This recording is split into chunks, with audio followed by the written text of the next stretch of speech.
هذا القرآن يوحدنا لطريق الخير يوجهنا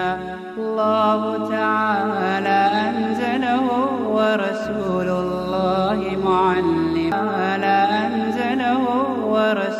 هذا القرآن يوحدنا. بسم الله الرحمن الرحيم. الحمد لله رب العالمين، وأشهد أن لا إله إلا الله وحده لا شريك له،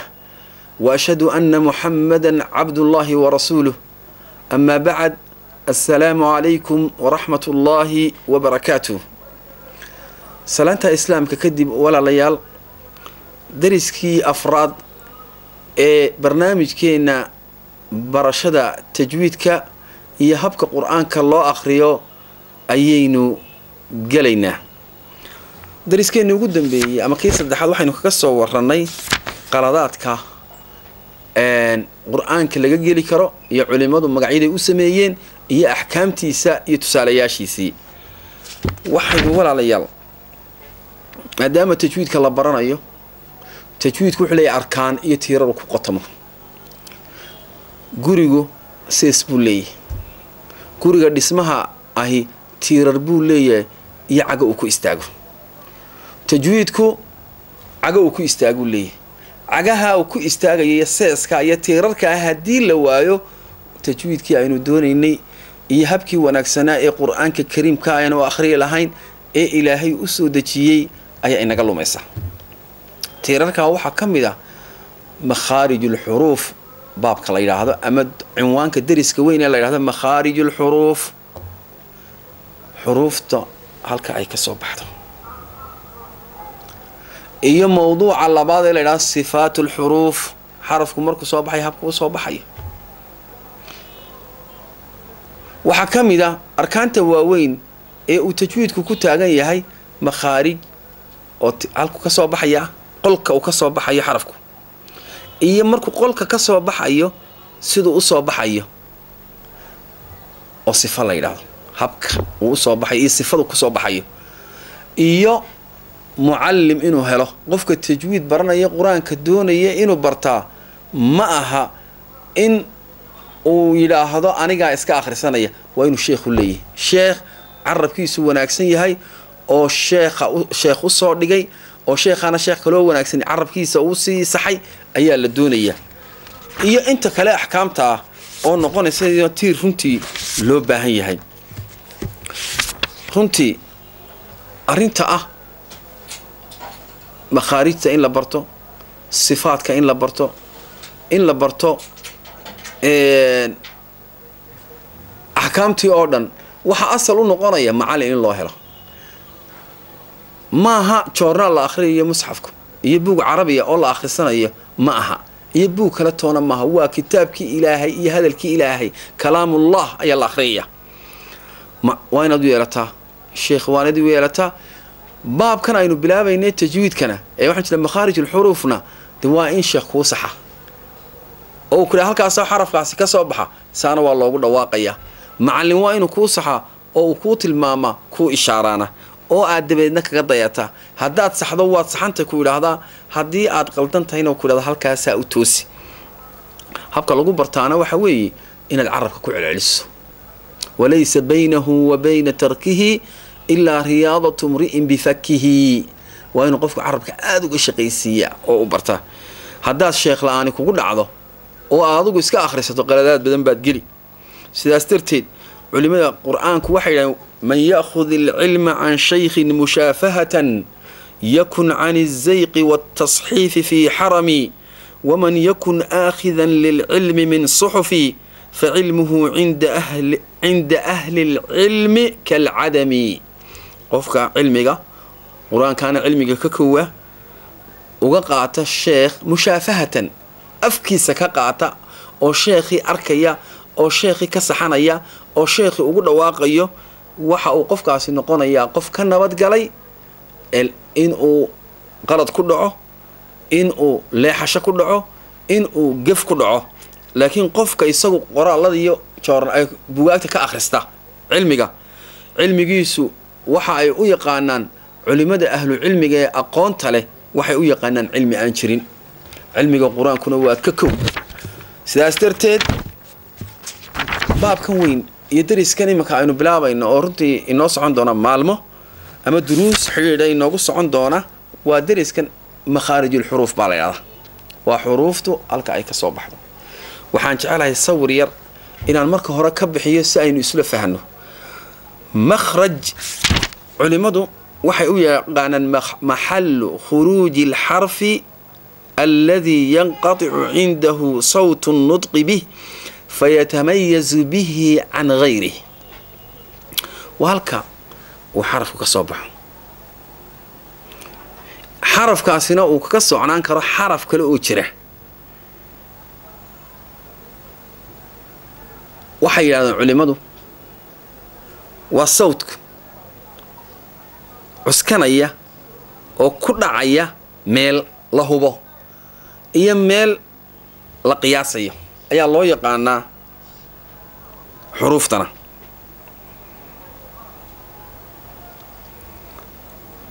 halku xarafku ka soo baxayo iyo xarafka goobta ku dhacaya sidiisa uga soo baxaya goobtu ka soo baxaya waa makhrajki ama qolkii dhawaaqaasi halka uu gelayo ee uu ka soo baxayo ku go'ayana waa xarafkii marka baabkan marka la dhiganayo waxa muhiim ah culimadu yiraahdaan saddex arrimood aan taqaano al-mawdi' aw al-mawadi' goob al-makhraj oo qol ah iyo halkii uu ka soo boodayay daaqadii ama albaabka ka soo baxayay xarafka soo socda iyo al-harfu xarafkan la doonayo xuruufta culimadu waxay yiraahdaan waa 8 ama waa 9 markii hamzada iyo kala saaraan alifta mawdi'a ayaa ugu weyn markaasaa makhrajkuna hoos gala waxay ka dhigan tahay bangalo ama guri iyo qololkiisii bangaladu waa mawaadicdii gurigii qolka badnaa ka koobna ama qol wuxuu doonaba ha noqdo gurigii waynu sharxi doonaa mawdic baa la yiraahdaa mawdic waa goobta weyn waa guri oo kale qololka uu qaybsan yahay gurigaasi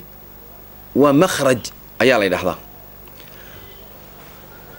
qolka cidda ku nool ee gasha inagu bani aadamkaada ku nool dadkii baa ku nool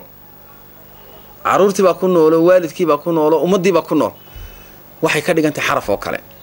marka casharka la sharxayo siyaasadda horta aqliga ku soo ururinaysa marka ugu horeysa waxa jira mawaadic guriya jira 5 bangalo ayaa jira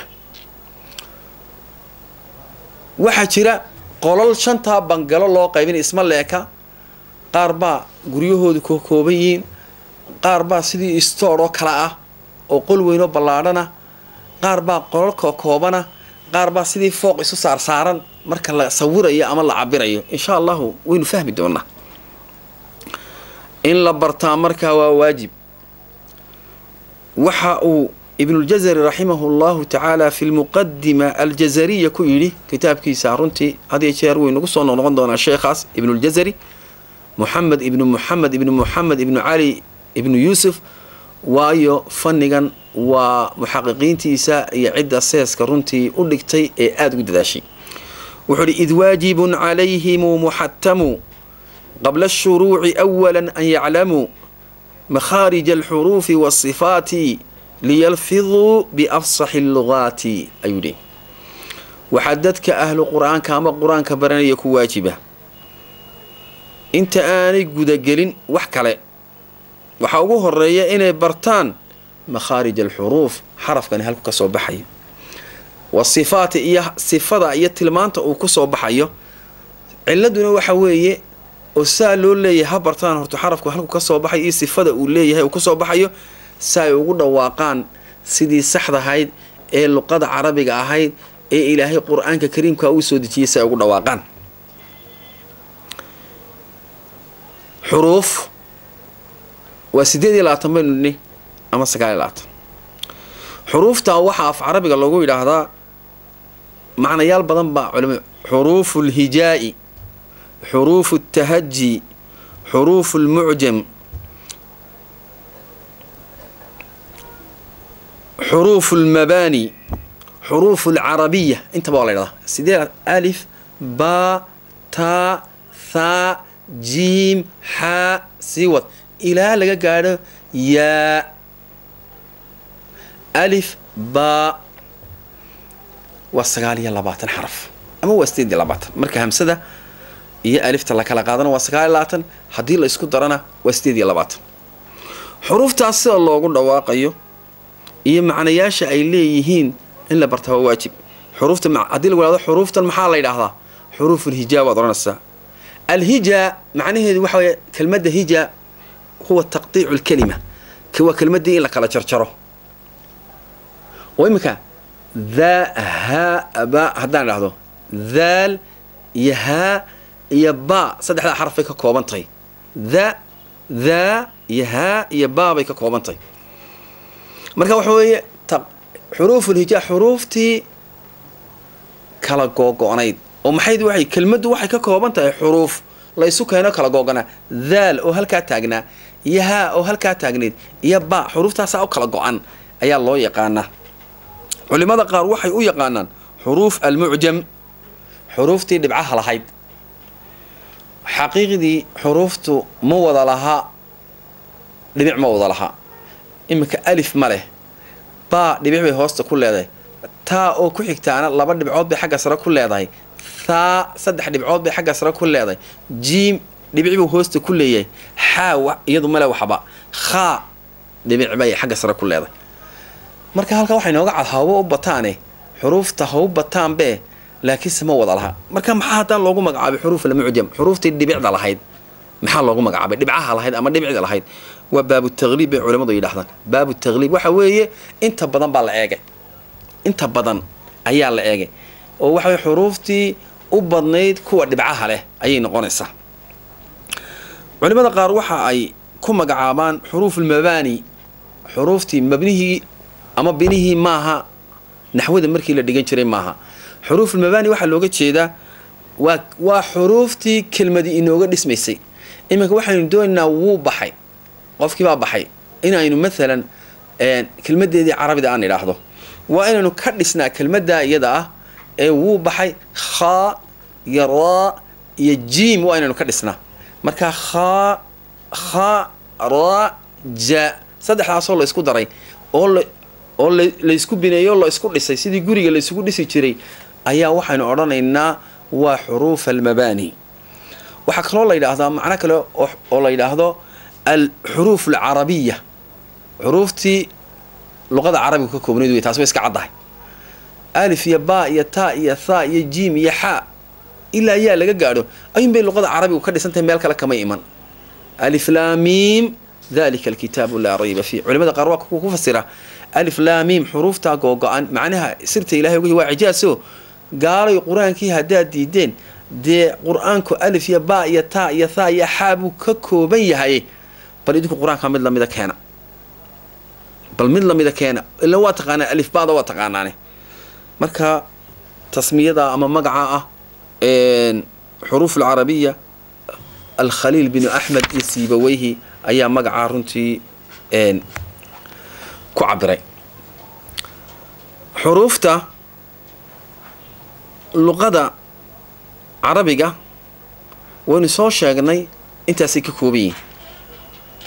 وإمس مخرج مواضيع دي واشن يجو وهذا المرها مواضيع دي واشن مالها وقريها وين الصميننا مدوحة وهي مواضيع ده وعد سنقرر كي ماده هلكا وكيمانيا goobta uu ka imanaya la oranaya waa guri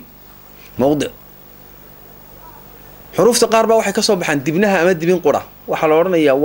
waa guri ay ka soo baxaan xuruuf gaari xuruufta qaar ba la oranaya carabka ay ka soo baxaan waxa la guriga carabka ee balaaran bay ka soo baxaan xuruufta qaar ba la oranaya waxay ka soo baxaan dhuunta oo waa xuruuftii dhuunta ka soo baxay ba la oranaya qaar ba la oranaya inta hawada marta ee banaan ama cuntadu marto ee banaan ee afka iyo dhuunta ayay ka soo baxayaan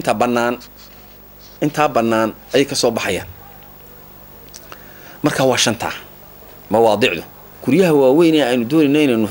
runtii ku dul dhisno qolalkan iyo xuruuftana gelino waa shantaa haddaan mar labaad ku celiyo waxa weeye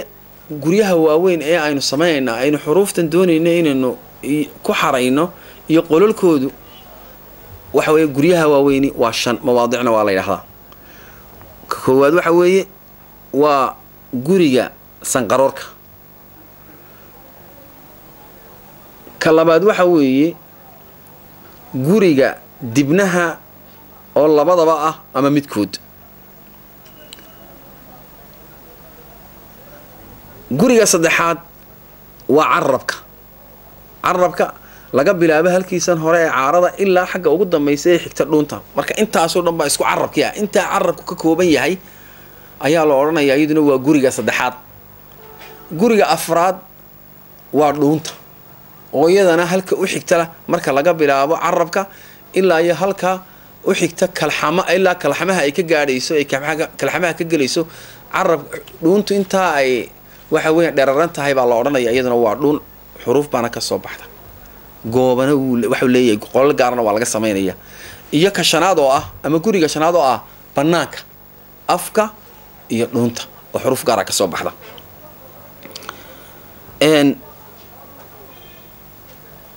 shanta mawduuc xuruufta 28 ama 29 mawaadiicdina waynu sheegnay oo waa shan guriyihii waaweynaa qolalka laga sameynayo guryaha dhexdooda siday doonaanba shantaa guri ha u kala qaybsadaane culimmadu way ka hadashay hadalana way ka yidhaahdeen innagu waxaynu qaadanaynaa qowlka ama hadalka odhanaya waa 17 waa 17 qowlkaas ayaynu qaadanaynaa oo ibnuljazari raximahullahu tacaala uu ku tegey مخارج الحروف 17 على الذي يختاره من اختبر بولي حروفتا قولالكا iyo meelaha ay ka soo baxdaa waa 17 ayaa uu ibn al-Jazari rahimahullahu ta'ala uu sheegay dariskeenu markaa maanta wuxuu ku soo ururayaa in aynu fahano dariskeenan aynu u galayno ee ballaaran ee kala qaadanaya maalmaha badan inaga qaadanaya muxuu ku saabsan yahay yaanu ka lumin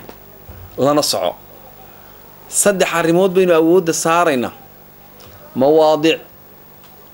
oo maxay ah halka ugu weyn ee soo hoosgalayaan ama gooba qodobka labaadna waxa uu yahay guryaha waaweyn oo mawaadicdii ah qolalka inoo dhexgelaya ama meelaha aynu doonayna xarafkaynu u soconaa inuu ka soo baxo qolkii yaraa gaarka ahaa ee guriga weyn uu ka galay ilaa waxa laga yaabaa in lagu yiraahdo xarafkaasina halkaas uu ka soo baxa imika waxa lagu oranaya mesela dhuunta waxa ka soo baxa hamza iyo ha iyo ayn iyo ghayn iyo kha ayaa ka soo baxay akhi haaka ilman hazahu ghayru khasir